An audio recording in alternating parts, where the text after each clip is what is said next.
I'd promise you, if I could be a different person, I would. Not because I want it, but because they do. But here's the thing. One day, I just showed up without a map or a compass. And at some point, you have to make a choice. About who you are and what you want. And therein lies the catch.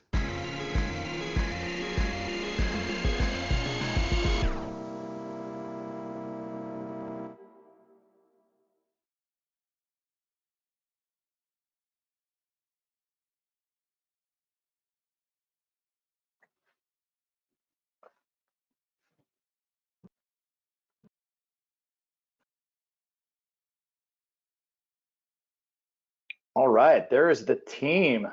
I think there's Jeff. Hey, Jeff. Hi. Well, welcome everybody. This is episode 3 of LiteGear Live. As you guys may have seen by the trailer, today's conversation is going to be talking about HBO's Euphoria. Joining us today is cinematographer Marcel Rev, gaffer Danny Durr, and key grip to the stars, Mr. Jeff Kunkel. Co-hosting with me today is Mr. Michael Bauman, gaffer to the stars. So, gentlemen, welcome. Thank you all for taking the time today. We really appreciate it. My pleasure. Thank you very much. Thank you. Thanks for having us. So I'm just going to start with a quick question. How did you guys wind up working together on this particular series? Have you guys worked together in the past, or how did that come to be? Actually, I think I reached out to Jeff while we were prepping for the pilot, right? Yeah, and, that's right. And it was like a really obvious reason. Our reference for our camera moves was Magnolia from Paul Thomas Anderson, or one of our references. So I thought I'll reach out to the guy who did Dolly Grip on that movie, and that was Jeff. And we met, and I think it felt like he's the guy, and I was fortunate that he took the opportunity. And then with Danny joined us at the second episode of Euphoria, and we did a commercial together before that.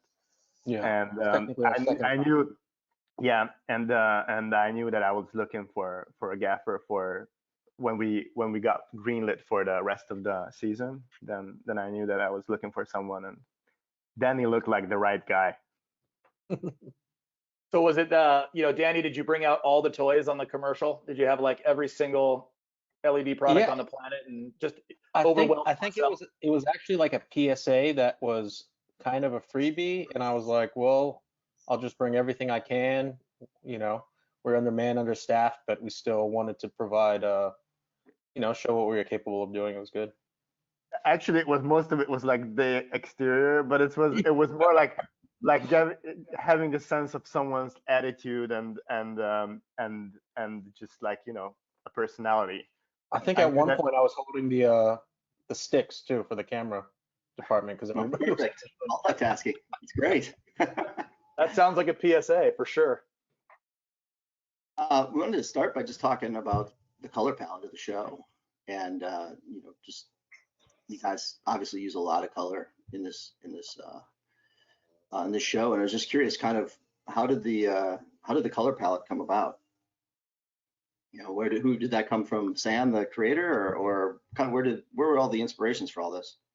I mean, I think it's a show about teenagers, and Sam always wanted to do a show. He was phrasing it the way like, why not making a show for the teenagers that looks like how they imagine themselves. So it's not based on like reality, but mostly like how they perceive reality. And I think colors come into that like pretty obviously, but at the same time, we wanted to keep it a little simple, so not go too crazy with colors. So we picked a couple of gels and colors that we used, and we tried to stay away from like doing like a rainbow. show, like with all the colors out there. And I think we picked a couple of gels. Maybe Danny can talk about it. What are the specific gels? I remember light amber was one of them. Yeah, light amber on tungsten units was a big night exterior light for us that we used. And then cyans. We went into the cyan 30, cyan 60s on HMI. Some gold and amber was another big player. But other than that, it was a lot of color correct. And because we were using so much LED, we could also just use whatever color spectrum we decided that we liked on the day. Yeah, actually, this image is pretty much an exception. Yeah, this one, because green was mostly, we were like trying to avoid green. This in Rue's bedroom, this particular scene is different from that, but you don't see a lot of green in the show. And I think it was gold and amber too on HMI units or like daylight units. And we tried to keep it on the like for normal exterior, like night exteriors or interiors, like keep it on the cold blue yellow spectrum. And then when it comes to like party scenes, of course you can go a little crazier, like on this frame. Yeah, another thing we did a lot of too in some of our sets, they like pulsating colors that was changing, that you could kind of tell that something was changing, but you not exactly know what was happening. So you just go from like a violet to another pastel color, and then the audience doesn't pick it up on it right away, I don't think. Gotcha. Yeah, you guys certainly use. What's interesting is how you have a lot of light activity going on, especially in the party scenes. There's always something happening, and kind of how you mix in, different elements and different color contrast and things like that. This still from the roller rink is pretty interesting. Yeah, a lot of different color, a lot of different highlights and everything in there. Depending, it's a lot of motion, which must be a challenge to do on location, I'd imagine. Yeah, this is the moment I think we should give credit, because this show was photographed by 4 DPs. So I think this was shot by Drew Daniels. There was Andrei Shemetov, and there was Adam Newport-Barra, who did the last 2 episodes. They all did an amazing work. So I just don't want to take credit for all the stuff. Yeah, shown absolutely. Here. Very gracious. Could you talk a bit about kind of what the camera package was for it? Because you did shoot digital and film. Sure. I mean, the basis was digital. We shot the Alexa 65 with the DNA lenses. We wanted to shoot 35 millimeter film with Sam initially, but HBO was not very happy about it. So we ended up with going digital, and we wanted to make it a little special. So we went with the Alexa 65, but I think the main part was finding the DNA lenses. So I went to Ari, and I tested a bunch of things, but then I went to Ari, and then Matt Colsey at Ari told me about these lenses that were kind of new, like not like really fresh, but I think they were around for a year before. And these are like rehoused old glass that can cover the whole sensor. And actually, he showed me one lens, a 65 millimeter, 65 focal length, that blew my mind. We were using it wide open because it gave us this little bit of a halo. It wasn't like softness, it was more like it's a sharp lens with a little bit of halo around it that we fell in love with. Because when you're shooting film, you want to go like better resolution. I would probably, for this show, I would pick a high-end new lens like a Master Prime or a new Cook lens. But for digital, you want to, especially for Euphoria, where you want to have that freedom, and you want to avoid the cleanness or that kind of plasticness of the digital. Then you're going for something that's more organic, and these lenses had something special to them. And actually, we ended up shooting like 99% of the show on that one single lens, the 65 millimeter, which is a good size as well. It's somewhere like 32, 35 for the 35 millimeter lens. And so it's a good close-up lens, but at the same time you can have a sense of space. Also with the large format, it's a little bit like the way it renders space. It's a little bit closer to like anamorphic, so you don't need a lot of lenses in your inventory to shoot a show. A And nice thing. Yeah, Oh, go ahead. sorry. A nice go thing ahead. with the 65, Marcel kind of really treated it like a film stock, because we would do all our lighting to a LUT that he created, so it wasn't based on like exposure. So if things went kind of like really dark, and you know, that's a decision that we made. And then if things went really bright, we could just, you know, we treated everything like it was actual using the film stock, so we could keep it consistent too, and not just tweaking as we went. Kept a consistent LUT throughout. Gotcha. Yeah. Yeah, it was a lot made by Tom Poole. We have to give him that credit. It's an amazing lot that we will probably use for the second season. It was pretty much it was pretty close how it ended up on the screen, and and I think one thing can be interesting. We were going wide open just because of the quality of the lens. And we were using the camera at 800 ISO, so that gives you like a really, you don't need a lot of light to shoot on that stuff. So we ended up using an ND6 or an ND9 sometimes. I just like to light on a film stock, because you can avoid that dirt and noise that these digital cameras pick up at that low level that you maybe can't even see. So we try to keep a film lighting with bigger units so you can actually control your set. So constantly at night exteriors and interiors, we had like an N6 or an ND9. Lots of lighting. Yeah. I'm curious, shooting a series Alexa 65 is pretty unusual. I mean, what was HBO's reaction to that? And did you guys get any pushback with that format? I think once we said we were okay not shooting film, I think they were happy that they could push that through. So they gave us what we wanted. And also, I mean, it's just the sensor size. It renders the space and the faces completely differently. It's a different world, and we wanted to have this intimate, special kind of world. And I think this was a good tool for that. Yeah, I mean, it certainly paid dividends. And then I think in some of our earlier conversations, some of the flashback scenes, and there's some special moments where you actually were shooting film, correct? That's right. Most of the time, 16 millimeter. I think it got more. They shot more when I left. So I shot the first. Actually, I shot episode 1, part of episode 2, 3, and 4, and then when I left, I had to go to shoot a movie that I was committed to before. And then when I left, I think they started to shoot more on 16 millimeter, some of the flashback stuff.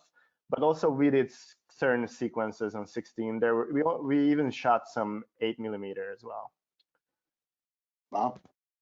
What I'm curious, like Jeff, when with 65 camera, how did that impact like what you guys are doing, camera movement and rigs and all that kind of stuff? So it's a bigger body. Camera. Yeah.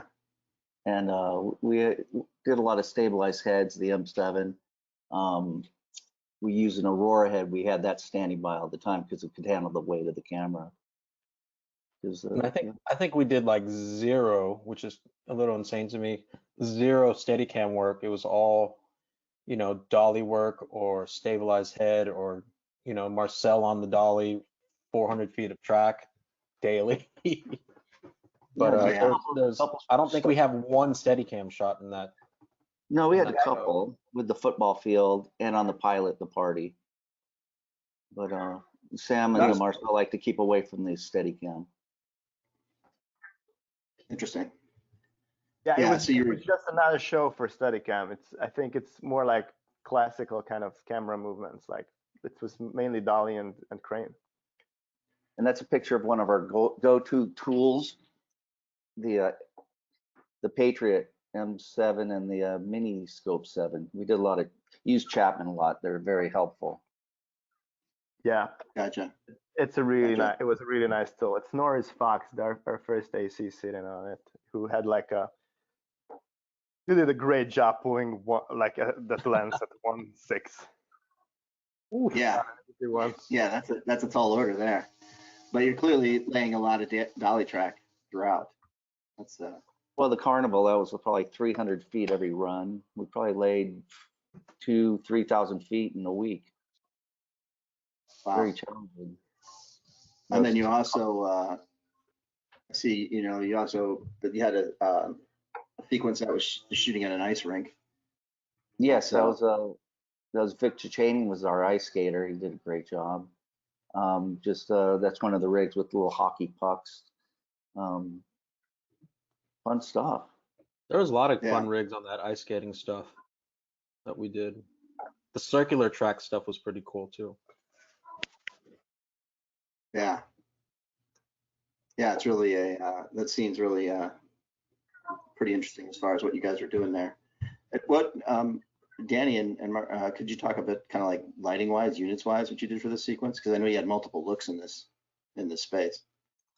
Yeah, this one was shot by Adam Newport Berra, and a lot of times for these locations that we went into, we had to have, a quick way to come up with 2 or 3 different looks because we were reusing it for like a real life, a surreal life, and then a dream or a flashback. So they really wanted to like distinguish it with the same space but give it a different feel.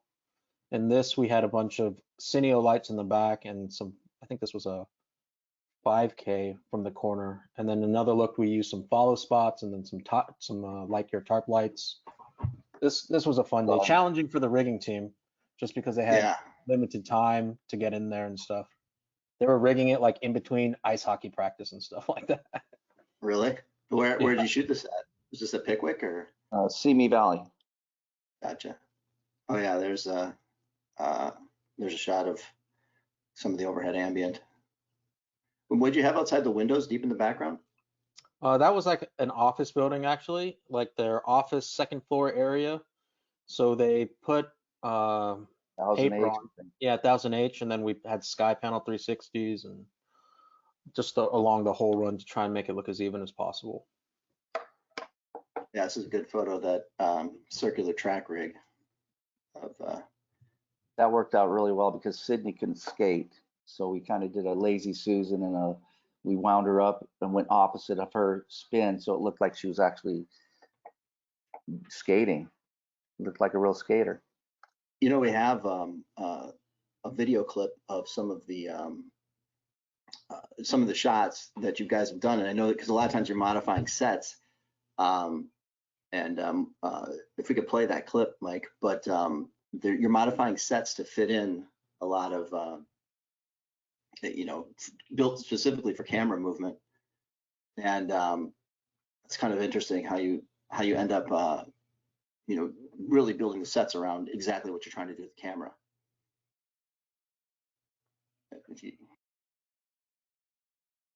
And everybody, if you guys could talk a bit about some of this. Your mics all got muted too. Yeah, I think that was like from one of our first days shooting, actually.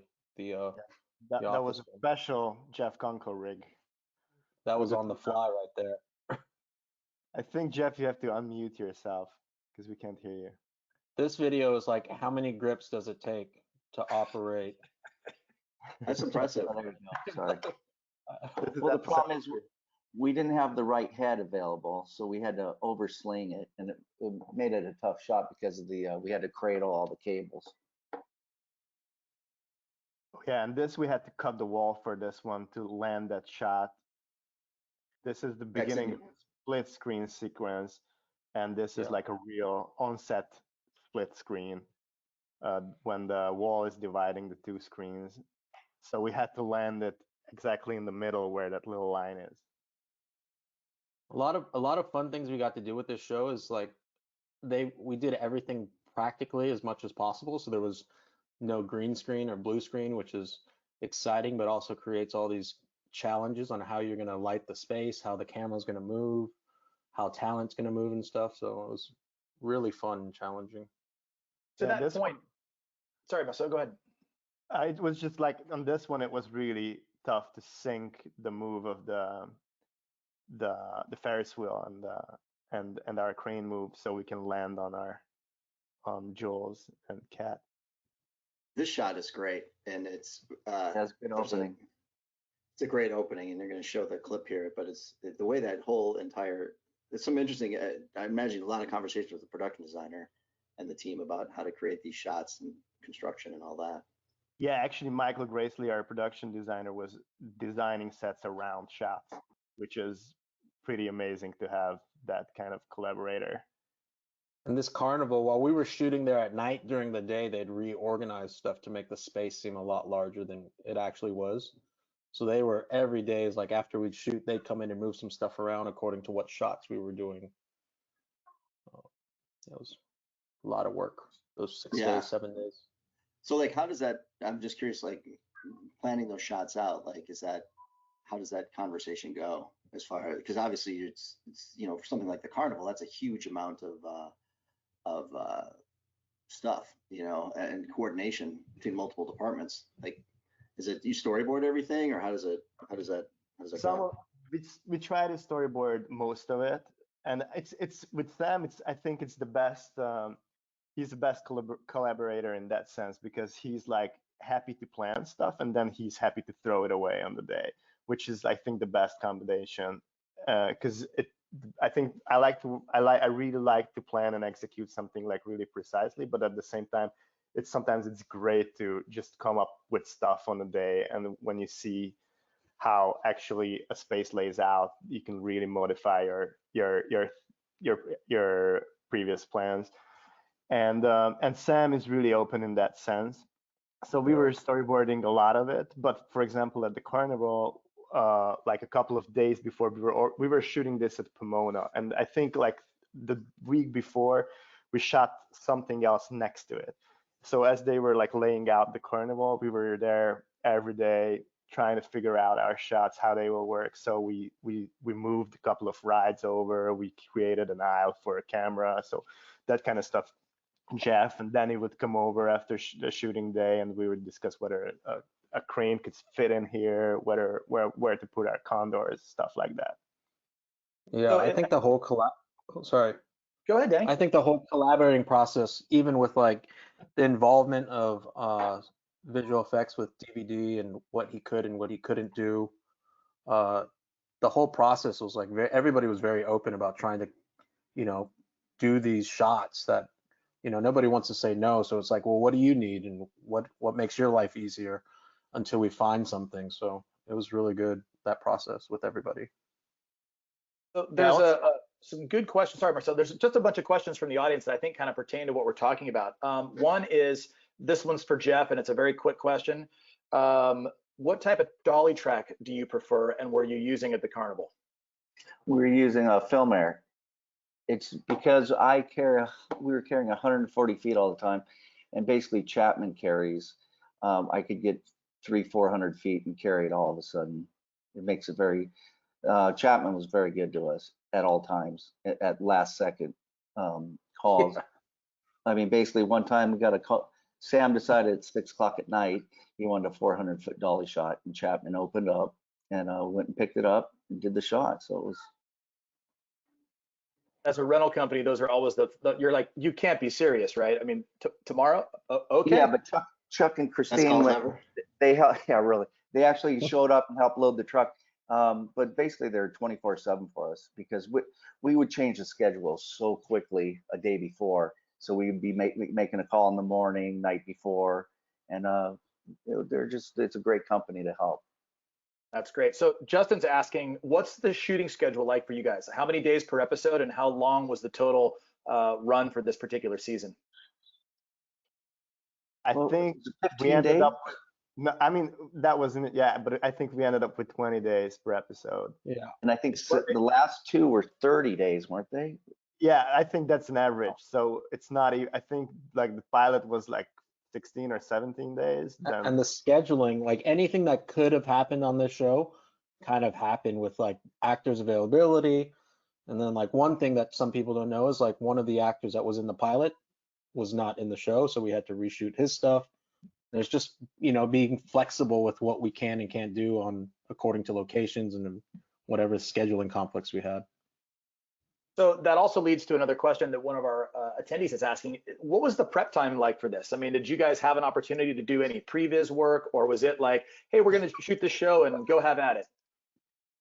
I mean, I think it varies by episodes. For the pilot, we had a fair amount of prep, and then after that, I think I could prep 4 pretty properly, but I think after a while, it got out of the hand a little bit. Well, I think Yeah. one of the problems was we didn't get our stages till we started shooting, and then we got our stages. So there was no rigging before, you know, we fell behind very quickly. Another, Yeah. we spent a lot of time during lunch, or like, hey, there's a meeting an hour after you're shooting to figure things out. A lot of that kind of popped up on us. Yeah, Oh, yeah. scouting a lot on weekends and after shooting days. But but there were a fair amount of prep for me before episode 3 and 4. I was curious, like, obviously you have, like you said, Marcel, earlier, that you've got multiple cinematographers working on this project, and just curious, like, I guess this is maybe for Danny and Jeff, just how working and maintaining consistency of the look throughout the entire show, juggling with different types of folks and different approaches and things like that. Yeah, as for me at least, as a gaffer working with multiple DPs, I want to try and give them what they feel like they need and what they want to bring to the show, but also try and keep the consistency based on like the Cine Bible that was created. You know, before Marcel left, he did leave kind of a Cine Bible of like, this is how we like to do things based on certain situations, you know, which gave them a base, and then they could add things accordingly, like if they wanted to add a little flavor to it on their end. Gotcha. And that was the same with movement and all that. I mean, I would imagine. Exactly. Yeah. Sam, even if he wasn't directing, he had his hands in there, and Marcel did too all the time.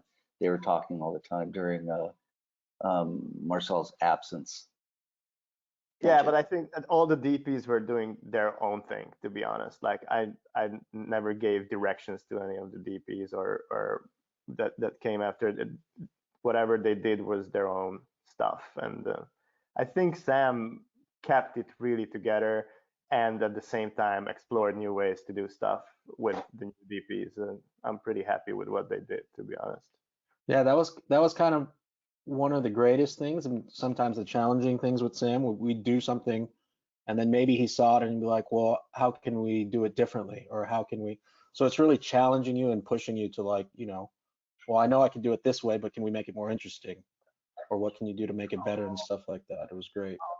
I think we were really lucky with the DPs we got, because it's not an easy thing to jump into something and make it interesting, and at the same, so it's a show about teenagers. I think we had like really young DPs, but like from the film side, not the television side. Not that I have any problems with TV people. It's just this was shot by like a movie.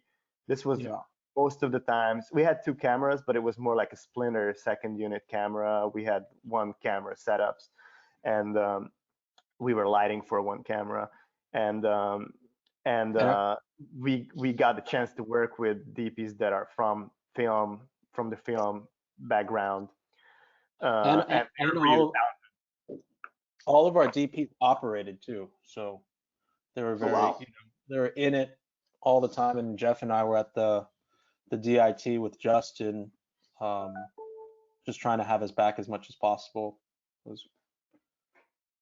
Gotcha. I would have just spin off into kind of talking about some of the ways you guys creating separation, because with light and color, because it's like this shot was really interesting in the pilot of how, like, a single shot, you've got like 3 different looks happening all within a minute of each other, or a few seconds actually. And it's kind of interesting how during these these party sequences, you just have so much liberty with where you can go with light and color and things like this. And I thought it was interesting too, Marcel, like how you kind of went with this like spotlighty type of effect on either here when she's in the thing, or when she's riding her bike also, or the other character's riding her bike later. Yeah, I mean, we were exploring ways to light stuff that's like completely unrealistic, just to elevate it a little bit. And this is the part where you have a lot of fun figuring out stuff that you usually don't allow yourself to do on like a realistic movie. I think this show gives you a lot of opportunity to explore lighting setups that are like just feel too crazy for other projects. This was one of those. Yeah, I think we mounted once an M18 on a Grip Tricks and A Patriot. car, sorry, and then on another occasion I think it was a 4K HMI. Yeah, it's interesting. Just creating contrast within each frame, and I think this is in the cafeteria, and we got like a section on the cafeteria a little later, but just some of the different things you'd be using to just get separation. And did you guys in your LUT, was most of this color? So just so I'm clear, this color was mainly you were creating these levels of saturation on the set, or did the LUT play a lot into that? No, the LUT was a pretty. It's actually like a pretty normal LUT that I would use like on any other project, and the colors were like, the trick with the digital stuff is that it gets easily clipped when it's like a harsh color, so you always have to mix a little bit of like white light into it. Yes. It's not like clip in. And also it's good to have those contrasts, like you said, like right here with the Yeah. I think this was the main concept for all the night interiors and sometimes the night exteriors as well, to have like that blue yellow contrast. It's not something new to the game, but it works. Yeah, it works really well. Like this shot here, where you've kind of got you're keeping your cooler look in the background and then a warmer tone in the foreground. Yeah, I think this was shot by Adam, but I think but this is a good example of like mixing some like tungsten light into the colors. Yeah. Danny, going back to the image that was the actor with the two table lamps. I mean, obviously those are practicals. Did you find that you were working with a lot of practicals? Were you working practicals into the sets as much as you could, or was it not? Did it not play as much? No, a lot of times what we would do with the practicals, we use obviously as motivating sources. So, something that you saw on camera, that's where we would try and motivate the light from. And then we were constantly just finding, those orbs were kind of I think we had made a decision a couple days before to add something to those tables. And then we found some light ribbon. And I think those orbs we got from another set that ended up not playing. And so we just repurposed them. It was good. And those are all individually battery controlled on dimmers, all throughout the tables.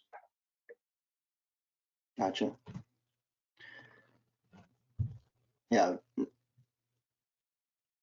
This Carnival's great, obviously. Tons of practicals in the background.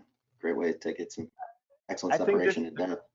Yeah, the Carnival is a good example of your light levels, because you have a lot of like practical stuff in the background, but at the same time you want to keep your characters, your actors controlled. So I think that's a good example of why you would like ND down or stop down your digital camera in order to create an exposure level where you are in control of your lights with your movie lights, but at the same time you get the beautiful flare from the background. So you were saying you're generally putting an ND6 in front of for the 65. Yeah. And yeah. So effectively 200 ASA. Yeah, but wide open, so it's the wide open, that lens, I think, or something like that. Yeah. Yeah. So you're suddenly somewhere where your exposure would be with the 500 stock at between 2 and 2.8 or something, like a normal exposure when you're shooting. I was curious about some just to talk a bit about some of your night exterior work. and the lake park scene that happened in episode 4, which was you know, a huge area, obviously to light, and um, where the two characters are talking. A lot of atmosphere, and you're using atmosphere for separation and creating depth and stuff. Could you talk a little bit just kind of what everything was going on here? It was a big one for Danny, for Yeah, sure. this was Yeah. this was this part another challenge for the riggers because they had to rig it on the day because we couldn't get closure. This is Lake Balboa, so we couldn't get closure the day before, and we only had actually one condor for this night exterior with a couple 18Ks, and then something crazy like 40 blondes and 20 redheads just scattered around everywhere. Gotcha. Danny, Is that that- leads a question. Well, hold on, Mike. One of the things that keeps coming up from the audience questions is, you know, you mentioned this being a pretty challenging scene. What was the most difficult task of the entire season from a lighting aspect? And with that, what were some of your workhorse tools that you used kind of throughout the entire series? Well, definitely the workhorse tools are like, you know, sky panels we used a lot. We had these soft boxes that Marcel designed with, you know, bouncing sky panels into an ultra bounce and then going through half grid. And that was a lot of, we used that a lot on gray dolls or inside of our sets. And then blondes for night exteriors actually were really big units just because with all the atmosphere, you can light up this smoke and then it creates that color contrast and that depth. There's another example with the lake where Marcel wanted to do like, I think it was like 12 blondes across, and it gave this reflection that, you know, seems kind of surreal. And then as a gaffer, I'm always nervous about like, oh, that light's in the shot. And then after Like the in this carnival, frame it here. kind I was like, oh, great. Yeah, this frame right here. But it, you know, you see the lights, but they still feel real, like they're a part of the environment. And then after the carnival, it really became like, even some of the producers, I think, had mentioned like, well, that condor with that light's in the shot. And then it got to the point where Marcel's like, yeah, but I like it, you know, it kind of it builds into the space and all the lights that you saw. So it became like a piece of art rather than like a real, what's real and what's not real in the movie sense. But the challenging, oh, go ahead, Jeff. No. I can't really answer the challenging aspect. I mean, every day was a new challenge for us, and we just had to find ways to, you know, figure it out all together, really. I have to imagine that whoever your grip and lighting provider was stoked that you were taking that many blondes out. Yeah, I What mean, was your- it was real. We used a lot of like mixture of LED and tungsten also. Marcel liked Rifa lights, which we used a lot inside sets, and they just have a really nice soft quality to them that you can, you know, control. This was when Astera tubes were just kind of coming out, so we were using a lot of those for some of our color when we needed different color options and stuff. What was your crew size like, both Danny and Jeff? I mean, how many did you guys carry, and was it typical for more of a feature size, or was it typical more of a TV size? It was a feature size. Yeah, feature size. That was We big. basically ended up with like gaffer, best boy, board op, and 5 guys, and then picked up as needed depending on what we were doing.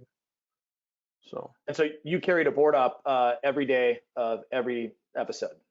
Oh yeah, every Great. day on location, on stage, and then we kind of, you know, there were some challenges as far as having that board op. Maybe if they weren't needed, they were working with the rigging crew to figure out whatever rigs were being installed. We just had to balance that out or pick up another board op sometimes even. Gotcha. So this is a nice shot. Yeah, and those highlights in the background, I assume, are the blondes and that kind of thing, or did you guys have things you just kind of positioned in frame depending? No, I think on this one the idea was that the opposite end of the lake, you would have like a street with street lights, and then on this side, on their side of the lake, it's we just hid stuff behind trees. So with the atmosphere and lights hidden behind hills and trees, you create those silhouettes of objects that gives you this dreamy look. and we used both HMIs and tungsten for that color separation we were talking about. I think cyan 30 on these HMIs, or were they? Yeah. Cyan 30 on the HMI, light amber on all of the tungsten. We went through a lot of light amber on this show. Wow, it's good. Gel is back. That's good. I mean, it's good to hear. Well, I guess when you're talking about the Rifa, were you just using the traditional globes in there? Or did you swap out what was inside there for something else? No, we were using traditional globes, and you know, sometimes we dim it down, and they were kind of okay with the warmth that you were getting when we were dimming it on a Variac or to the board. It just created a nice feel to it. Yeah, it can be, when you dim those bulbs, it can be a problem, but sometimes it's just so beautiful. It depends on the situation. Well, we would add bobbinet.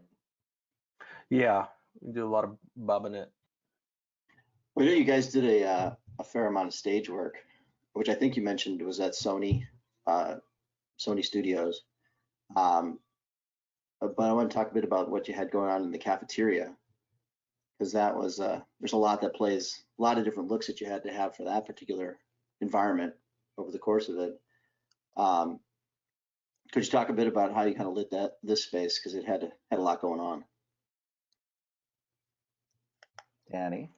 Yeah, this through those big bay windows, which was a challenge because I forget there was something like 80 feet by 15 feet high that kind of ran the span of the second floor, and they wanted to push HMI through there. So we ended up on a 100K soft sun as our daylight push, and then there's a 20 by 20 soft, I think it's 20 by 20 20 soft by box 20. with like 12 or 16 sky panels bouncing in that unit. And then yeah, Astera tubes everywhere and all the practicals, because we had a couple different looks that we'll get into next. That's nice. Yeah. Yeah, this is kind of your daylight look. So what that is right there is a soft sun, the 100K soft sun, kind of providing the highlight. Yeah, these were like the late afternoon looks, and there were like the overcast, more like when the overheads dominate. Those are like the midday. Yeah, another lighting thing we did too. We bounced a bunch of 18Ks into I think it was Muzz. Bleach 20 by Muzz. 20 Muzz, bleach Muzz that Jeff Yes. hung out those windows. Gotcha. And the fluorescent fixtures up there, you're saying those are Astera tubes inside of them? Yeah, they started out as fluorescents, and then we changed them to Asteras, just because, you know, we couldn't dim the fluorescents, didn't have as much control. Yeah, because you have this pep rally scene, which is obviously very natural, and as far as what's going on, the overhead softbox and stuff. But then there's this other great scene, which is the battle scene, or I don't know what you guys called it, but Game of Thrones. Game Yeah, of it's the Thrones. Game of Thrones. Got to run up the wall. Yeah. Yes. The idea was to create like a Game of Thrones kind of atmosphere in the cafeteria, the school cafeteria. This is a fantasy sequence, of course, and we shot parts of it on the Phantom at like, I don't know, 2000 frame per second or something like that. Yeah, we went with the heavy gels on this one. Yeah, this was golden amber, not gold amber, sorry, on that soft sun. And maybe I can speak to one of the things you said earlier, Paul. One of the most challenging things actually was like just being able to have the units and sets that could, you know, light for digital, but then, hey, tomorrow we're going to do 16, and then hey, tomorrow, the next day, we're going to do 35. And so you just have to find some versatility on what can and can't be done. This stuff was fun. Danny, who was your board up on the show?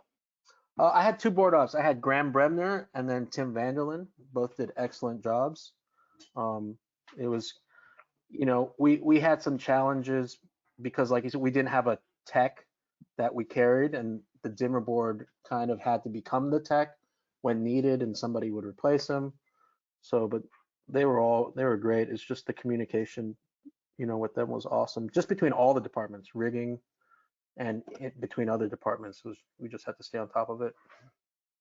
A question Which from the episode? audience. Yeah, Oh, go real ahead. quick, Mike. Dominic wants to know, do you know what board they used? Was it the same board for both ops, or did they each have their own consoles? No, they had different consoles. Graham had a Hog, and then Tim did an ETC. I think he's on the Ion, I think. Jeff, I was curious, like on the construction of these sets, given how much you're moving around, were you guys just doing this off on the crane, or did you guys have them during construction lay something down on the floor so that you could roll around more, like dance floor style, or No, where was that's that at? they laid a good floor. We would freewheel a lot too in the cafeteria. A lot of crane. They built the sets pretty good to pull walls, and Michael made it really easy for us sometimes. Sometimes it was challenging. What episode is this Game of Thrones battle scene fantasy sequence? Episode 3, I think. Episode 3. Yeah. Yeah. It was And how kind of many hard. sky panels were in that? I think It 12, was wasn't there? 12 on this one, yeah. I'm sorry, Jeff, what were you saying? I was going to say the schedule was tough because we jump around to so many episodes. I mean, we do the pilot, we were doing 2, 3, 4. And you know, it was hard to keep track of the daily changes sometimes because of talent too. I thought just to talk a bit about Jules' room, because there's a lot that happens in there and a lot of different looks you guys have going on. I mean, this is, you know, talk about a raw canvas. This is what you had to start with. I'm sure that's what the house lights on. And then you guys were able to, you know, use that as its own environment and turn it into some really great looking stuff. Outside the window and things like that, kind of what did you have going on? Because I mean, this isn't a big space, but there's a lot going on there. Yeah, this is a space designed by Michael Gracely, our production designer. He designed this, like, we wanted to have this like a little nest above, and kind of like Jules' world. Yeah, out there is a translite back there, and in front of the translite there's a tree, a real, but like, I mean, a 3D tree. We had And a 12 by 20 softbox out there too.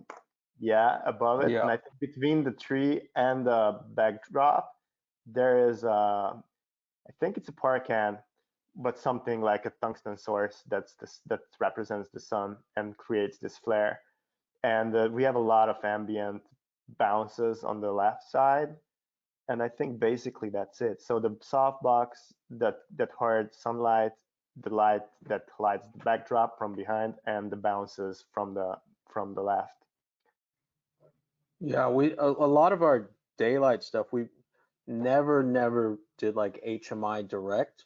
We would do that for the night exteriors, but a lot of our daylight is like to create this soft ambience would be an ultra bounce and like a 4K or an 18K, just depending on the size of the space, which is beautiful, but then it creates some challenges on the grip side, I think, controlling such a large source. And we were up against it with like, this set is probably 15 feet away from another set. And so the spatial challenges were a little tricky too. Yeah, I was Jeff had curious. to cut a lot. I was curious because you guys, obviously screens play a lot on this show, and are you using the screen or as much as, or what are you using kind of in the light sources for screens and things like that? Yeah, a lot of that I think was just the phone, you know, dimmed up or down according to the ambient level and what they were using. But we did use a lot of practical. Sometimes it was just a white screen, or if, you know, they were using something else, we'd warm it up a little bit. We'd enhance it if they were on a computer too. We'd add a Yeah. little something. Yeah, Gotcha. and the backdrops. I just like those old school light through backdrops. It's just you can create like a dawn or dusk easily with like a couple of sky panels from daylight background, which is great.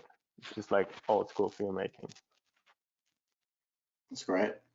That's a lot of it's interesting when you're talking about in the LED based world that things have become so much. You guys are using a lot of incandescent and a lot of HMI. You know, like when you're talking about bouncing with 18Ks rather than like sky panels or something like that. So that's it's old school. Yeah, and also we were mixing a lot like the ambience as HMIs and then the direct sun as tungsten. Yeah. Yeah. Want to talk a bit about the in episode 4, the carnival scene, which we touched on earlier. You know, it's a big visual canvas on that one, and a lot going on.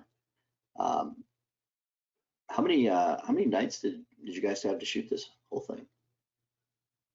I think it was 7 nights, right? Yeah. Yeah, I think we did like 3 days.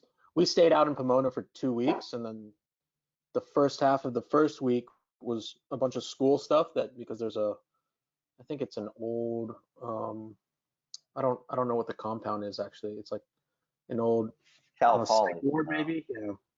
But we use that for the classroom and some of the hospital stuff, and then we transitioned into all our night work. Another great thing, Sam wanted to use all like practical fireworks and get all that stuff on camera and light with fireworks, which was kind of challenging. We had another Gradall that had some Astera tubes that we could do like some firework effects that Graham was controlling. That was great. Yeah, so I think we had like 3 smaller nights at Pomona at the carnival, like smaller scenes, and then we had like 4 or was it like 2 smaller days and then 5 days with all the extras and the big scenes. I remember the sun coming up the second week on the Friday where we were like, all right, This is our last day here, last shot, sun's coming up. There was a lot of nights. Yeah, but also Danny and Jeff came up with a setup that's like really easy to move. Also this Gradall and if Jeff, you could talk about that base that you used for the crane we were using that we could drive around. What was it? The Ultra ATB base. It's basically like a Olympian base, but it has it posts up around 11 feet. But we could do the show. We didn't have to lay any track. We could just drive it and do chassis moves. Made it really simple. And we're using a 52-footer.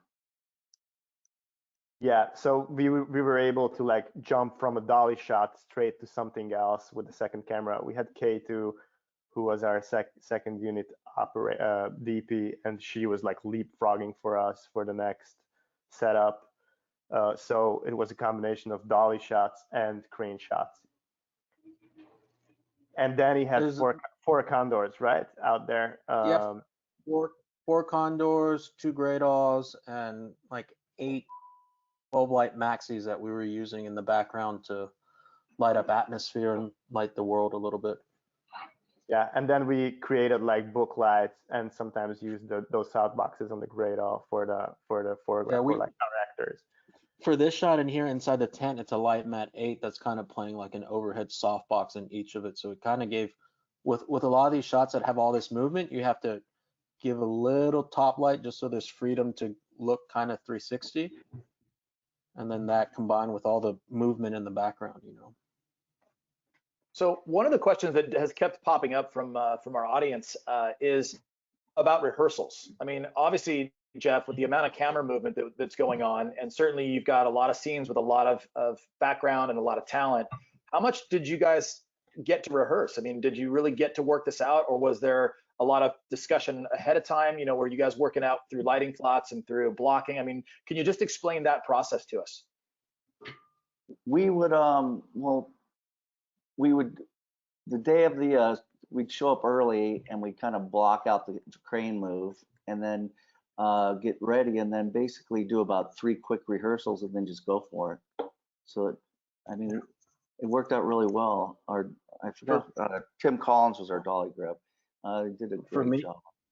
For me in this carnival, it's like if you can, you know, I was kind of taught coming up, like if you can light the world and then when it comes time to shooting, you're only lighting the actors, you're not playing catch up as much. So because we had so much equipment and just things everywhere, we could kind of create this base. And then when it came time to shooting these shots, it was just like, okay, she needs a little light here, or adjust this a little bit. And you're not playing catch up.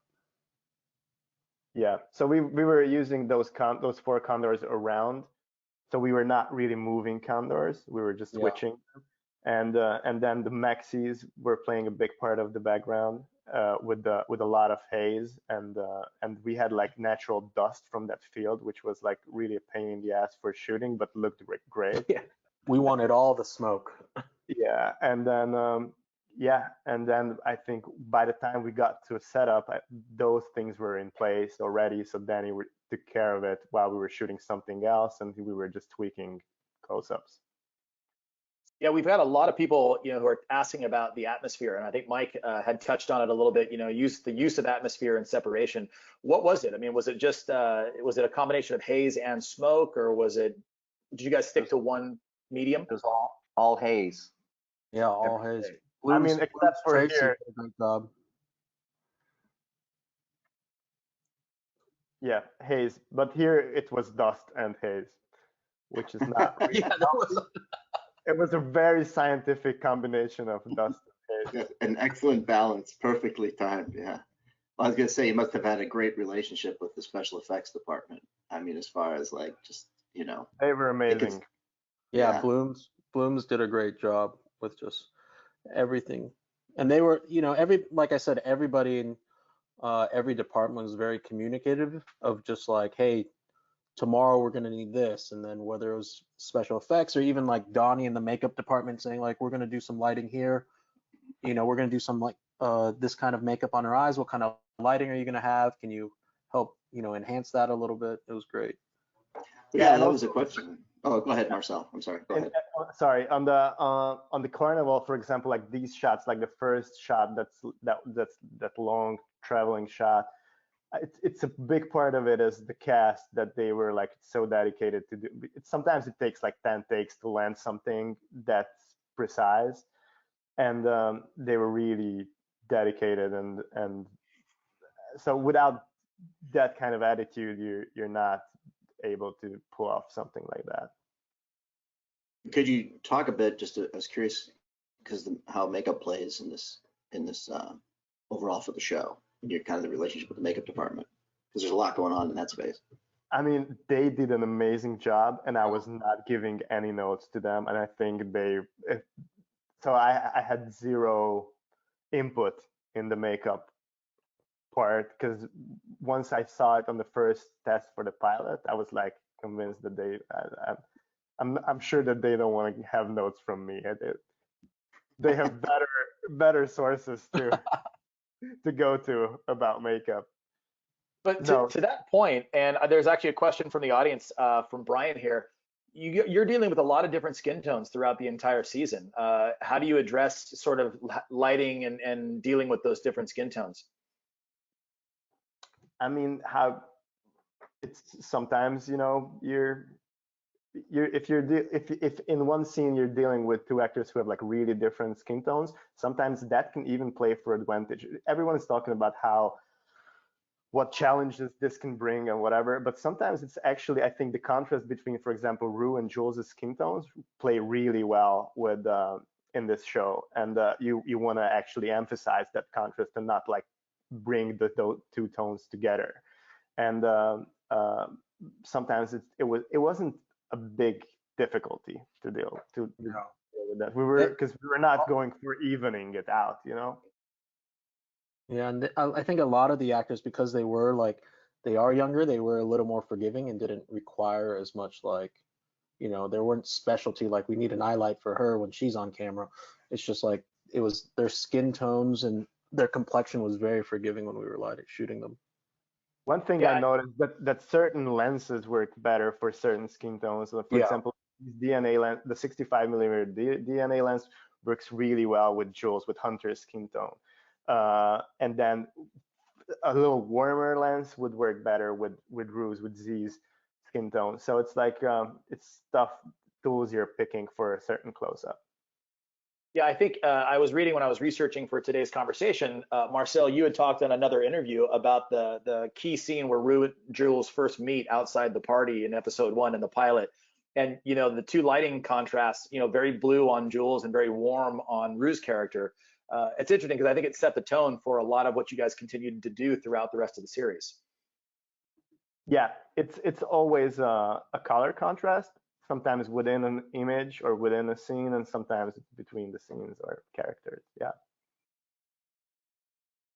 I was curious, Danny, for some of this, you know, obviously in the carnival with all these practicals and things like that, did you guys kind of position some of the rides so the lights were in the right spot, or were all the bulbs working when they showed up? I mean, what was rigging crew had their hands full of this one, I can imagine.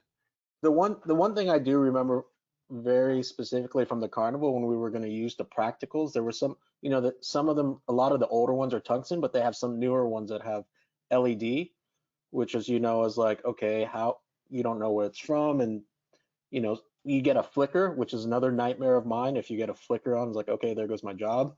But like they really embraced, you know, all the light that was available and around, you know, Graysley moving stuff around so that we can get certain rides or things in the background to help us. So you Yeah. were literally asking them to adjust. Was it like from night to night they had actually repositioned some specific rides for you? Yeah, I think it was more based on, you know, the shot and what that required, and where Jeff was going to have to do some, you know, I was like, okay, we have to move this aside so we can do this dolly run of 400 feet. And then like in this image, you can see that's an Asteritube, which kind of plays like a colored fluorescent. And we moved around a lot of Asteritubes too, to just kind of break it up a little bit. Oh, just like zip time to tubes, or I'm sorry, to poles and stuff like that. Yeah, Yeah. and it was just be like, hey, we're passing through this, add a couple here, and I think we only had 3 kits, so we're moving them around. And this was in the infancy of like what the Asteritubes were and how to control them wirelessly with Graham. So we were figuring all that on the fly too. It's fun. This carnival scene, I mean, I cannot recommend to our audience enough to watch it, because you know the fact that it literally looks like a oneer throughout the entire scene is so impressive. I mean, the work that you know all 3 of you were able to do, and the collaboration to get those cut points and to be able to wipe that across it's a really impressive work. Yeah. Well, I was curious kind of what like the use of top light and things like that throughout the show, and did you guys play a lot of top light?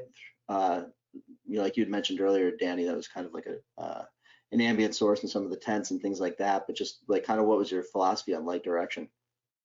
Yeah, I think Marcel likes these boxes, and I think it's there to give you a little. It's more of a fill than an actual key, so it just kind of lights up the environment around you, and then it gives him obviously it gives him the freedom to move the camera wherever he wants to, and then we augment with other lighting sources as needed.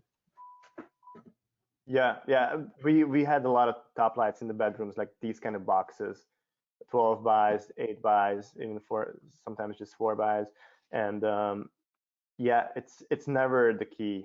And sometimes we just keep it off, and sometimes you need a little bit, Yeah. you know. Like in a lot of the sets, if we had like a like Rue's bedroom, there'd be an 8x8 softbox. It'd only be on like at 15 or 20%. It wasn't, you know, it's just as little bass just to make it feel real a little bit.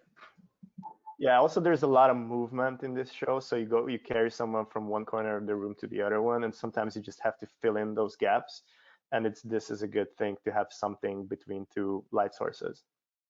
You liked your book lights too. I do. Yeah, for example, here we had a couple of book lights. True that. More work for the grips. What would you use as your bounce source?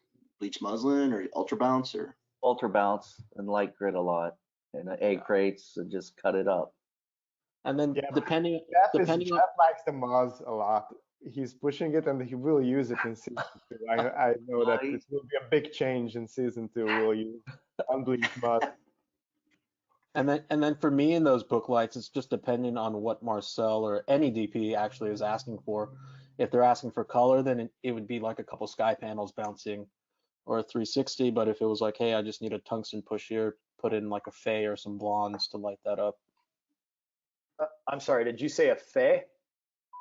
Yeah, it's this old light with 9 globes on it. I think it's awesome, man. That is I think fantastic. it's I mean, awesome. this is great. And what I love about each one of these episodes is we're starting to peel back and getting a lot more information about what people are actually using out there. That's great. Like the bling. Bauman. Oh yeah, no, I mean the thing is, it's like incandescent is a beautiful source, and I mean I'm just as I'm kind of moving back through some of these stills and these close-ups and stuff, it's just like it's a great, it's a, you can't beat it. I mean, hey, you need a full spectrum light source, here you go. Yeah, and then sometimes it's just nice to have those, you might use it that once, but if it's in your back pocket, you're just like, hey, I just need this really quick. It saves you time. Well, I think it's a testament to, really what, you guys are doing out there, who are really in the weeds with the work. I mean, the mixing of the sources, I think is happening all the time. And you're combining new technology, you're combining, probably wireless DMX and something like a 9-light Fey, which has been around since, my God, 1960. So it's awesome. And it really shows on the screen. So I've got a bunch of questions that have popped in. If you guys don't mind, I'll take some audience stuff here and we'll see what kind of rabbit holes we get down. Emily's asking, back to the Phantom flashback sequence in the cafeteria, the Game of Thrones sequence. Danny, did you have any flicker issues? Was there any concern going into that there would be sources that might cause you some problems? No, because with those sky panels, you can set them to a high speed mode. And then of course you have to use them at 100%.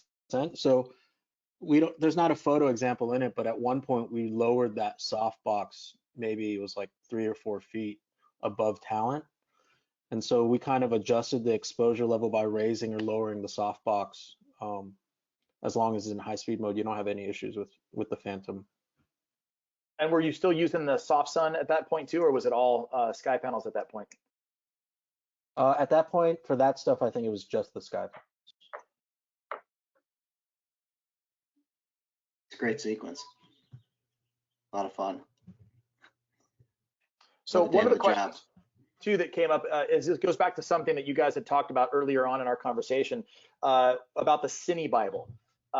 Sort of creating that look. Talk a bit about that. I mean, was there an actual notebook that you guys were using as a reference, or was it more of just over the course of the series, the conversations that you guys were having? It was more of the conversations. Yeah.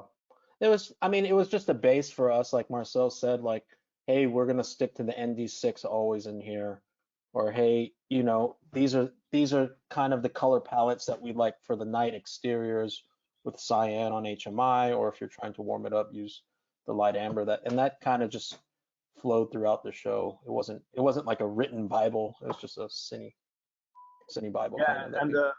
And also you have in the studio, like you have like the sets rigged already. So when a new DP walks in, he or she can see that what's there and what they want to embrace from that and what they want to change. So it's pretty straightforward. And then for the rest of it, like other than lighting, you have your tools, like the camera we're using, lenses we're using, and you can add or take away whatever you want, but you can see what was used. So Marcel, when you and Sam were, starting to talk about this series, what you mentioned early on, Magnolia was one of your references as far as camera movement and some of the look of Paul's work. Were there any other reference sources that you and Sam talked about going into this? Yeah, we were watching a lot of movies. I don't recall everything, and also sometimes it's misleading. I'm looking at a lot of like still photos. I remember Todd Hido's name as one of the. Gregory Crutchson was someone that was used as a reference. Yeah, but yeah, for the night exteriors, it was mainly Todd Hido's photos that I recall, and I think you can like see that somehow in the show, I think. And there are also examples that are misleading because you take some little inspiration from something, but it doesn't really have to do anything with what you end up with. But Magnolia was definitely had that energy of movement and how it saws together, how it like ties together those different storylines with camera movement. That was a big one for sure. So Jeff, since you did that and this, how has your life changed with the tools that are now available compared to Magnolia? Well, it's much easier. Oh, because of stabilized heads. But the camera movement will always be the same in a sense, with the dance floors and everything. Magnolia was a tough movie. This is really challenging just because of Marcel and Sam come up with some pretty interesting little shots there that we got to pull off. So. Yeah, I think you set the tone, Marcel, certainly in the pilot, with the breakaway bathroom and the revolving hallway. I think that was a pretty good indicator of where the show was going to go as far as sets and camera movement. Actually, that rotating hallway was written in the script. That was like, it's all Sam's idea. And we just executed it. Well, that was basically starting out to be motion control, but we worked it out and we did it ourselves, just with the crane and head. Yeah, and I think that applies to a lot of things, because sometimes we would rather use just like a plain dolly on tracks rather than a stabilized head, just to keep it a little bit dirtier, keep a little life in there. Because with these like perfect tools, sometimes your shots can get a little too clean or too perfect, and we just wanted to have some live sneaking into the show. So sometimes if there's like a dolly move with a quick pan and it's not perfect, we just embrace the not the last take, but the one before that had a little mistake in it, just to keep something, a little noise or dirt in there. That's right. Yeah. Well, no, we got there's a lot of questions. Anything else that wait till next season. You should see what they have planned.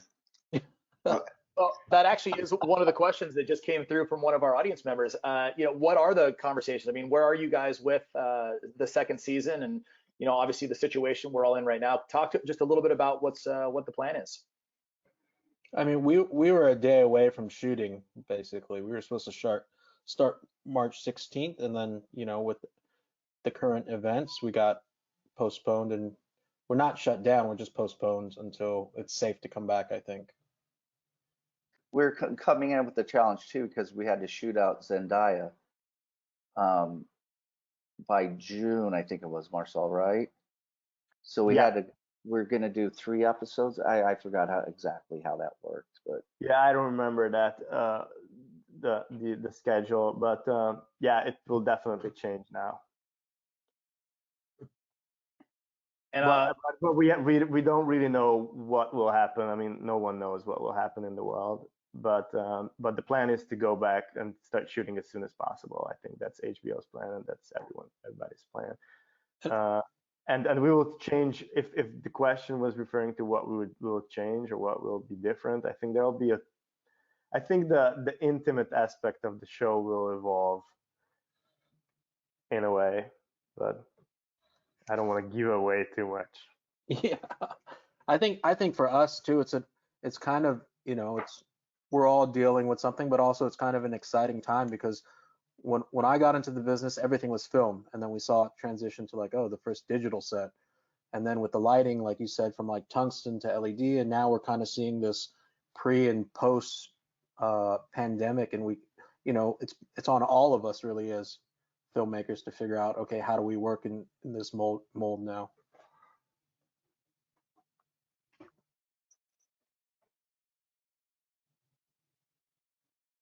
Well, this has been really fantastic, and I think I don't know if there are any other. Is there any other questions you want to?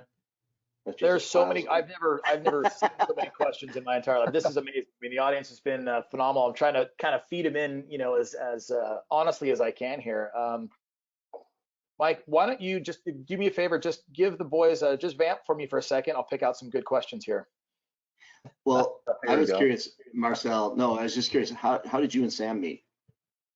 Oh, Actually, we did a movie together before Euphoria called Assassination Nation. We shot that in Louisiana, in New Orleans, and he watched the movie I did called White God. It's a Hungarian movie I did in Budapest. I'm from Budapest, Hungary, so I'm from Europe. And he saw that movie, and he reached out when he was starting to prep Assassination Nation. We jumped on a call, and he hired me in the 10th minute of the conversation. I think we just had It's awesome. kind of the same idea of the movie, and yeah. And since then, we're working together. And actually, Sam is a good collaborator because he thinks in he's a writer director, but he's a special kind of writer because I think he really understands image as he writes. He tries to implement a lot of visual into the story, and and also he knows what it takes to accomplish something. Yeah, I think set. with Sam, he's a creative mind, and like the things he comes up with are insane, but he's there to support you. Like the first time I met him, he was kind of like, I want to push the limit. So that really challenges you to like, okay, I know it can be done this way, but like I said, how do you make it more interesting? And he'll go to bat for you too. He's not someone that's just like, well, you figure it out. Yeah, I think he understands the logistics of what it takes to shoot a scene, a special scene. So he would go for the resources as well with you. I gotcha. Well, he's a grip camera electric guy. Yeah. Yeah, I mean, like, Jeff, when you guys were, what was your relationship with him as far as like creating shots and things like that, and talking about movement and things like that? Oh, he collaborates well. He listens. It's not nice because you're just you're part of the project. You're just not a being. He listens to your knowledge and what you've been through yourself and what works and what doesn't. Yeah, and he's curious, which is rare. Oftentimes, honestly curious. Yeah, oftentimes we'd be doing things like, well, can you do this? And he's asking questions that are not just like from a budgetary standpoint. He's asking like, well, what would it take to do this? And he's constantly just thinking about what's possible, what's not. Constantly pushing. Yeah, that's great. Keeps it busy. shows. Yeah, I mean, you can really see it throughout the whole series. I mean, there's just for a series of any type. I mean, you guys really pushed a lot of boundaries in this, both from the lighting and the color aspect of it, from the movement aspect of it. So it's on screen. One of the questions that came up, and I actually really like this question because you guys come from very distinct, different backgrounds. Since we have a lot of students, Marcel, what's your advice for young filmmakers out there? Shoot a lot of movies, which is challenging right now, I know. But shoot a lot of stuff and enjoy it. This is if you will be a filmmaker, this will be your life, so you should enjoy it, no matter what you're doing. I don't know. I don't have like a recipe for something. I'm trying to figure it out myself too. Doing a fine Danny, how job. about you? How did you wind up on the set lighting side of things? Well, my dad's in the industry, so I kind of grew up around it. And then, I mean, I started in camera and then just kind of fell back into the grip and electric world. That's what I gravitated towards. But, it's like Marcel said, if it's something that you want to do, you just got to really do it. And then whether you do it for pay, do it for no pay, do it for love, and then the rest will figure itself out one way or another.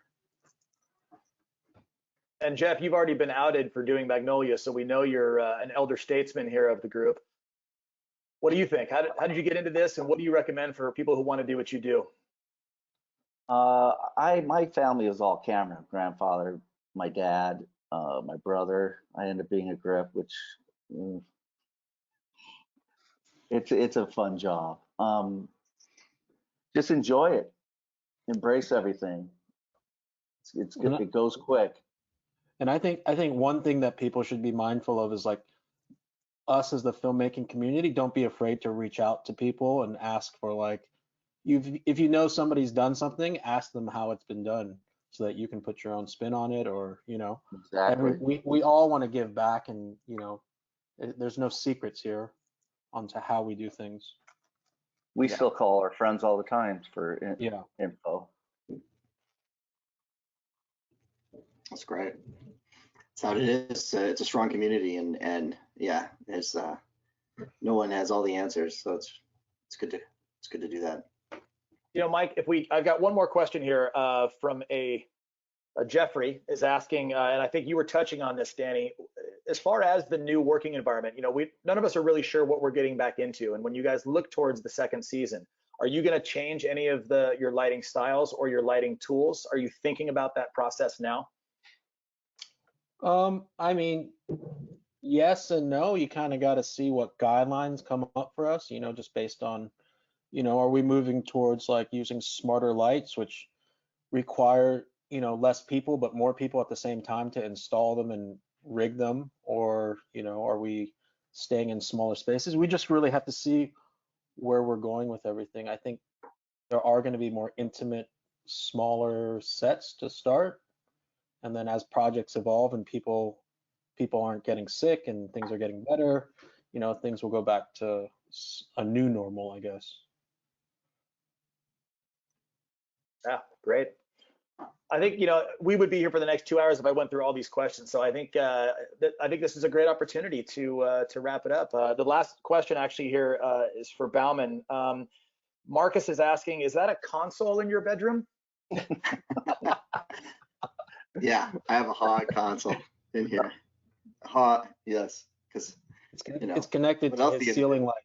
Can you do yeah, us I a run demo? the ceiling fan with it. It's great. Hold on, let me speed it up. It's a little hot in here.